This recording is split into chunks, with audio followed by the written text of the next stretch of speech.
Nah, ini saya tunjukin contoh yang kedua ya. Contoh panduan ini saya dapat panduannya dari siapa ini ya? Saya dapat panduan pembuatan SRS ya, versi bahasa Indonesia. Di sini itu judul ya, nama dokumennya SRS, kemudian nama project atau nama software yang dibuat. Ini gambarnya muncul. Muncul, Pak.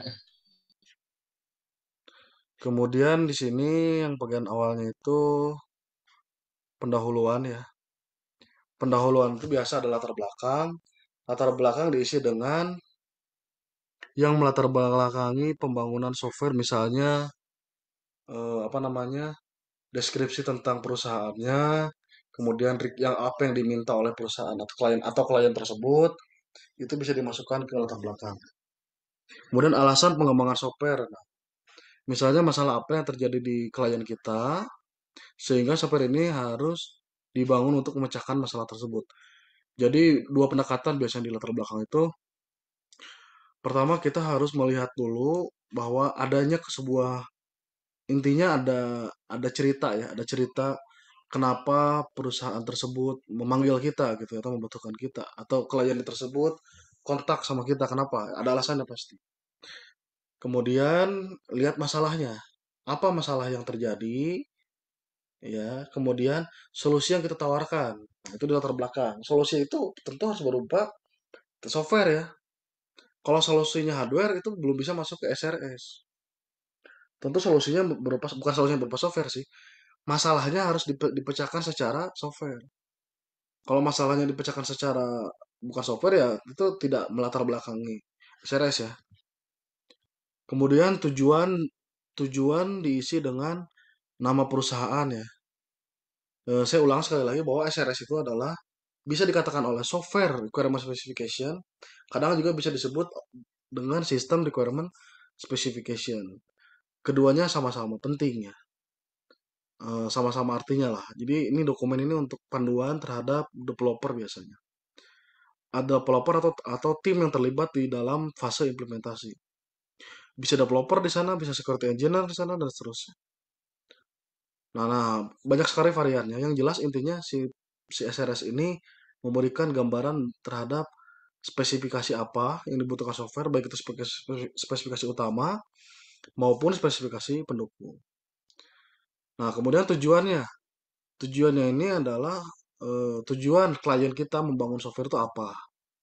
Tujuan developer ini pengen buat SRS itu, tujuan software ini dikembangkan untuk apa.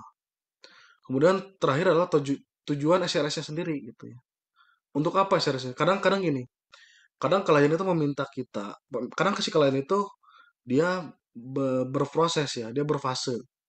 Dia hanya butuh untuk saat ini misalnya, dia hanya butuh atau dia punya roadmap yang untuk saat ini dia hanya butuh untuk buat SRS saja.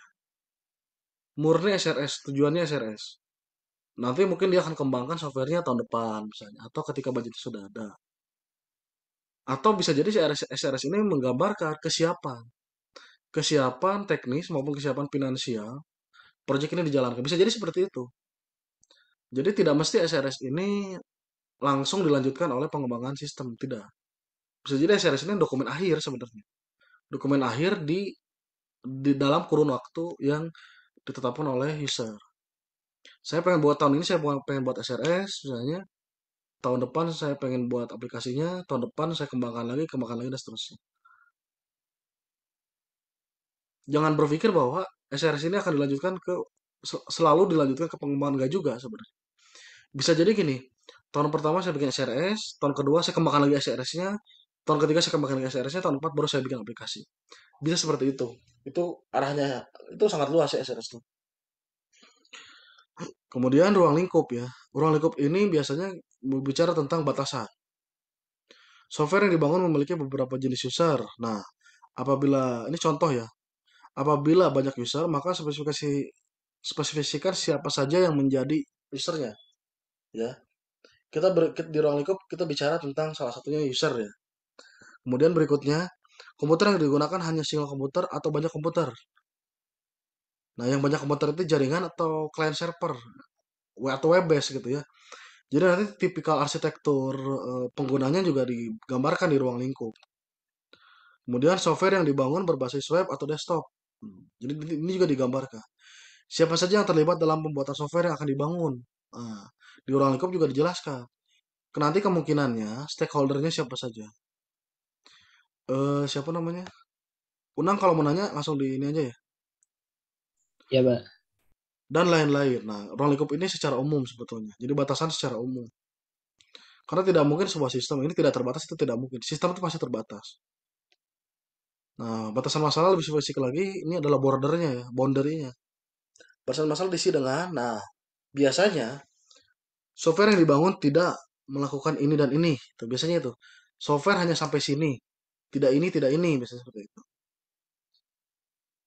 Kadang-kadang ketika bicara masalah web, misalnya semuanya nanti semuanya akan dianggapnya semuanya tercover di SRS ini. Padahal SRS ini terbatas.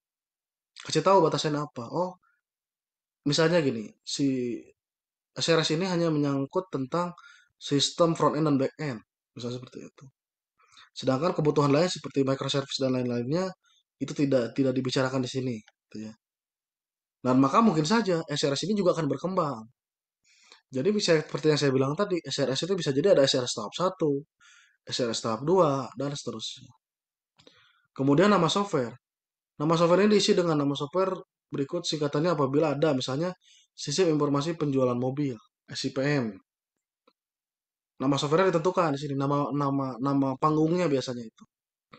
Biasanya kalau di pemerintah itu namanya kayak perempuan. Si cantik misalnya itu nama itu ya. Si Rika, sistem informasi catatan administrasi komputer misalnya si cantik misalnya.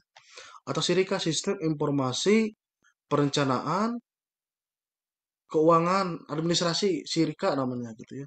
Kadang-kadang namanya itu nama panggung sih nama softwarenya ini. Definisi dan singkatan atau akronim ya.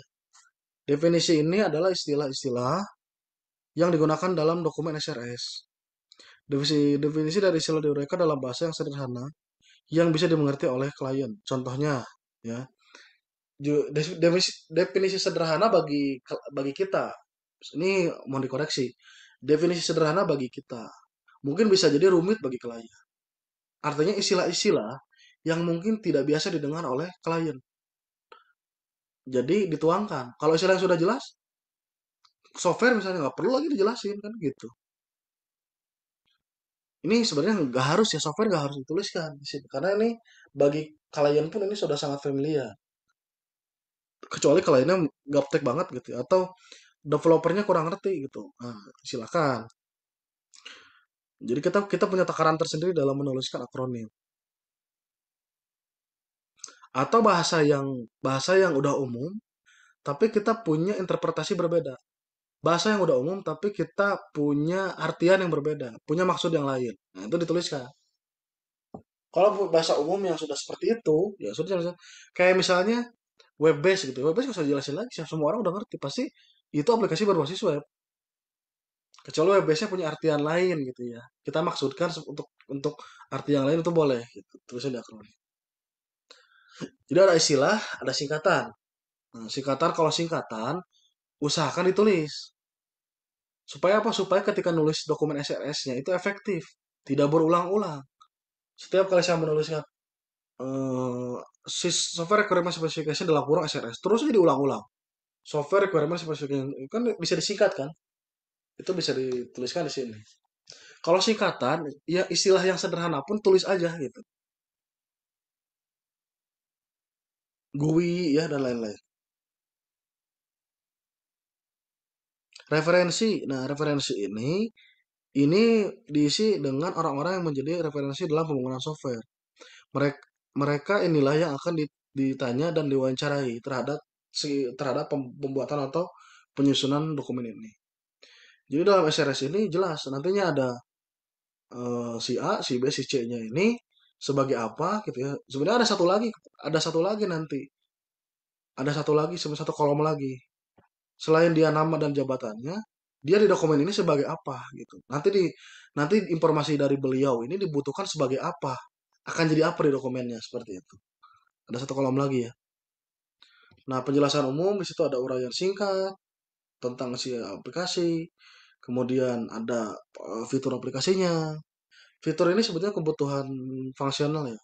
Fitur atau nama lainnya itu functional requirement ya. Ada login, ada mengolah data, dan lain-lain. Kita hanya berbicara masalah umum ya. Ini fitur umum sebetulnya. Kita belum spesifik. Login itu nanti kriteria seperti apa, arsitektur seperti apa belum ya. Di sini belum. Nanti kalau Unang ada yang ditanyakan silakan disanggah aja ya, jangan nunggu beres dulu. Kemudian gambaran Baik. umum. Gambaran umum ini ada yang pertama karakteristik pengguna. Karakteristik pengguna diisi dengan karakter yang dinyatakan disyaratkan dari pengguna software ya. Nah, ini karakteristiknya kita harus bagi-bagi. Ada kita harus tentukan dulu. Kita tentukan dulu kadar atau level dari user yang kita pikirkan ya, yang kaitannya dengan sistem ini. Kita tentukan levelnya sendiri. Pengguna familiar. Nah, pengguna familiar ini berarti ada dua, ada pengguna komputer ya, ada yang lancar menggunakan Office lah gitu ya.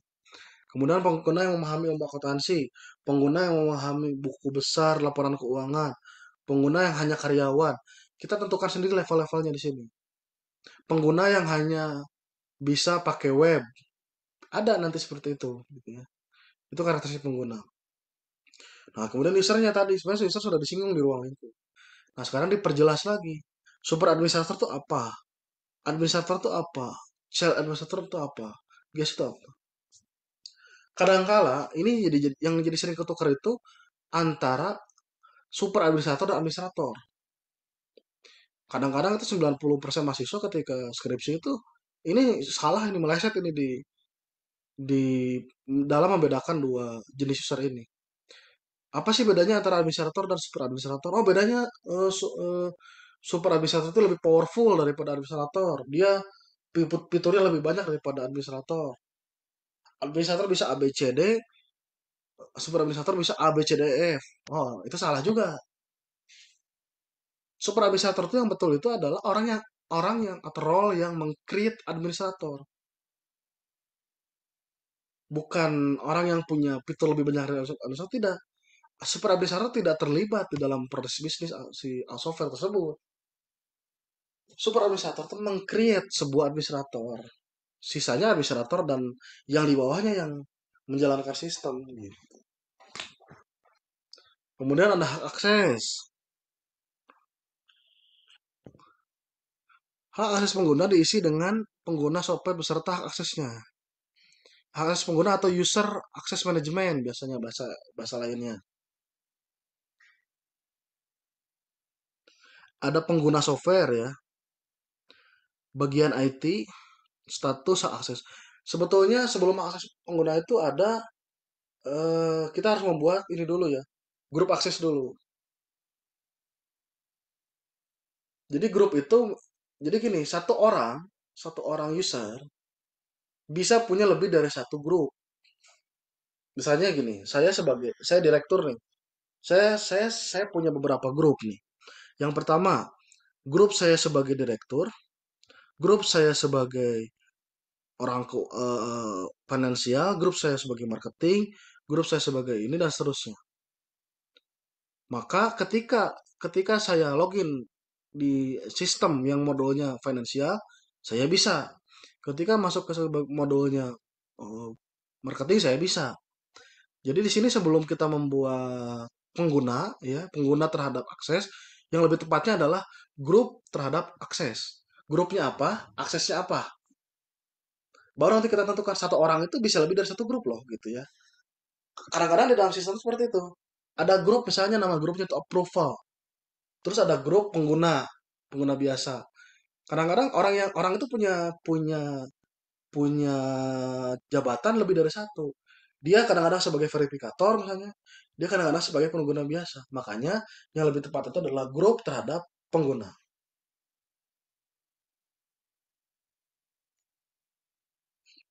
Nah, nah setiap grup nanti ada membernya, usernya siapa aja itu yang paling tepat.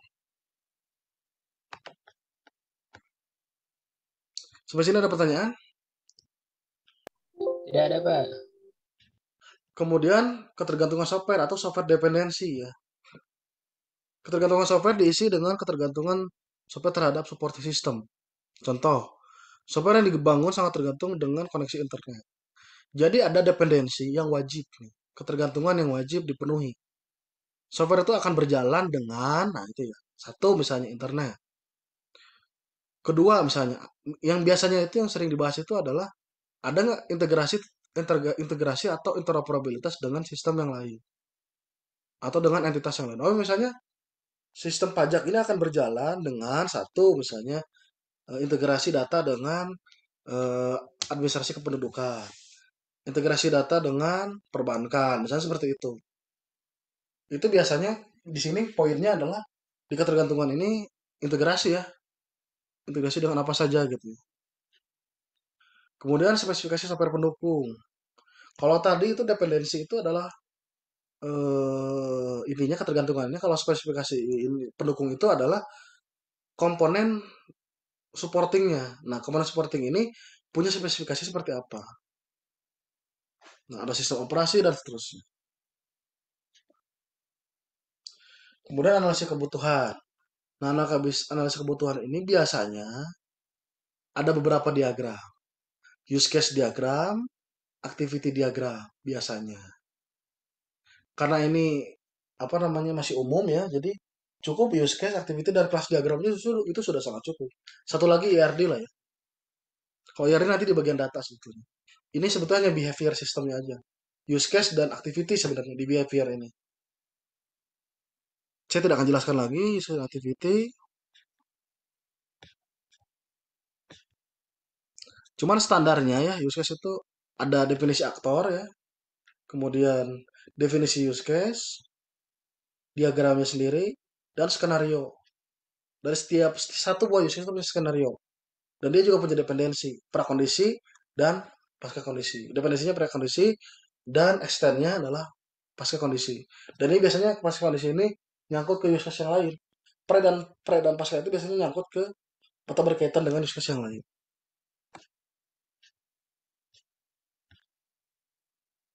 Nah sebelum ke sini, ini kan biasanya, nah ini sebelum merencana antarmuka ini ada dua poin lagi sebetulnya. Yaitu yang tadi saya bilang, di level desain itu ada kelas diagram sama database design. Database design ini, sorry, tiga lagi sebetulnya. Selain use case dan activity itu ada kelas diagram ya, mau dicatat. Kemudian ada database diagram, ERD. Dan satu hal lagi, deployment. Nanti deployment seperti apa, arsitekturnya seperti apa. Itu minimal dalam use case. Rencana antarmuka sistem. Antarmuka ini user interface ya, biasanya diisi oleh mockup. Biasanya nanti menghasilkan setiap halaman, bahkan mockupnya itu tidak hanya setiap menu. Ada mockup utama, ada mockup menu, dan ada mockup setiap halaman. Bahkan sampai pop-up dialog atau modalnya pun di sini juga dimunculkan. Yang terakhir adalah biaya software yang dibutuhkan, biaya pengembangan. Biasanya di dalam biaya software ini ada rincian anggaran biaya. Oh dibutuhkan misalnya, nah angkanya 500 juta terdiri dari satu orang project manager bekerja sebagai project manager sekian bulan, 5 orang programmer sekian bulan, 5 orang desainer sekian bulan, dan seterusnya. Itu biasanya ada di sini, ada RAB di sini biasanya.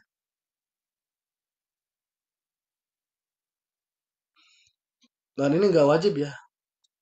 Kalau biaya software oke, tapi kalau ini biasanya nggak ada. Kontrak perjanjian ini biasanya nggak ada. Oke, ada pertanyaan dulu. Tidak ada, Pak.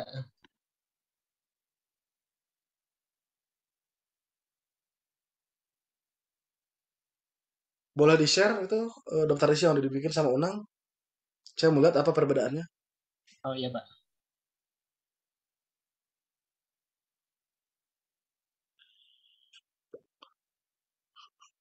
Perlu izin, Pak. Permission. Oke,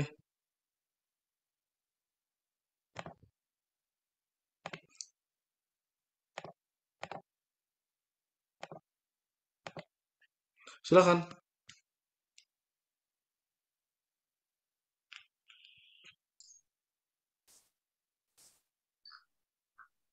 Nah, ini Pak. Ini Oke, saya nemu itu dari apa? Salah satu skripsi gitu Pak. Jadi ada yang membandingkan standar SRS sama apa? IML sama IEE gitu. Nah, ini ya IEEE maksudnya. ya IEEE Pak. Ya, Jadi itu ya itu standarisasinya. Oke. ya ya itu pilihnya itu yang IEEE gitu. IEEE Nah, pasti lebih kompleks. ya betul Pak. Nah, jadi daftar isi itu kurang lebih kayak gini Pak. Ada daftar perubahan, daftar isi, terus daftar tabel, daftar gambar, kemudian pendahuluan, deskripsi keseluruhan, terus kebutuhan spesifik, sama fungsionalitas kebutuhan spesifik, sama informasi dukungan. Jadi ada empat bab. Kalau saya lihat juga dari apa yang IML sama IEEE itu, ya saya juga lebih pilih yang ini gitu sebagai programmer gitu. Soalnya kan lebih lengkap juga gitu. Dan juga di apa ada fungsionalitas, jadi ada nama fungsi sama responnya sama kebutuhan si fungsinya itu sendiri gitu. Jadi Kayak dijelasin gini aja. satu. Yang berbeda dengan yang saya sampaikan tadi, itu aja yang dibahas. Apa aja coba? Yang berbeda dari awal. Kalau tadi itu saya kalau nggak salah gitu nggak ada daftar perubahan gitu. Kalau yang tadi gitu Pak. Oke, Kalau nggak salah. oke. Ya, daftar perubahan itu perlu. Oke, next. Daftar tabel juga tadi nggak ada sama daftar gambar. Kalau daftar tabel dan daftar isi itu hanya apa? Oh ya, Keterangan aja itu mah wajar juga. memang bakal ada cuman nggak perlu dibahas maksudnya. Ya. Nah, itu ya Kemudian ikhtisar tadi beda ya. ya ya Pak. Ikhtisar itu apa maksudnya sih itu? Saya juga kurang tahu deh. Diklik aja, Bang, diklik. Ini cuman apa daftar isinya aja sih Pak. Jadi nggak ada isinya. Kalau kita nggak ngerti, kita nggak perlu pakai ya, Oh, dilewat aja. ya ya Karena Pak. karena tuh Soalnya kan karena gini, UASnya itu kalian tidak ngerjakan soal UAS ya. UASnya itu saya sebagai user kalian wawancara jadikan itu SRS gitu. oh ya Pak. Jadi minggu depan itu kalian yang bertanya, saya yang menjawab. Saya punya masalah nih mau bikin software gitu ya. Nanti kalian bikin SRS-nya gitu. Itu maksudnya. Oh iya Pak. Dan pada di pendahuluan sih kurang lebih sama Sama kayaknya ya. Pak. Ya, pendahuluan. Terus di deskripsi keseluruhan juga eh, kurang lebih sama juga sih Pak. Ada tadi kan perspektif produk, fungsionalitas produk, karakteristik pengguna juga kayak mungkin kayak apa eh, si level penggunanya gitu. Jadi kayak Oke. sama juga.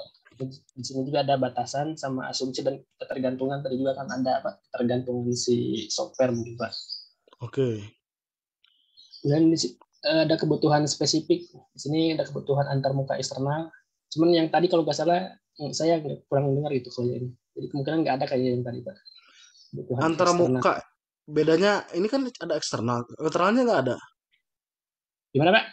Iya Antara nggak ada muka Pak. eksternal, tapi antara muka internalnya nggak ada. Iya nggak ada Pak. Itu bisa dicoret aja itu eksternalnya jadi kebutuhan antar muka ya. Oh iya, ya Pak. Kemudian antar muka pengguna, antar muka perangkat keras, Ya, antar muka perangkat lunak, antar muka komunikasi, fungsionalitas, terus nama nama fungsi, ya, oke. Stimulus atau respon itu apa tuh? stimulator respon itu jadi kayak kayak hasil yang dikeluarkan dari fungsi itu gitu Pak.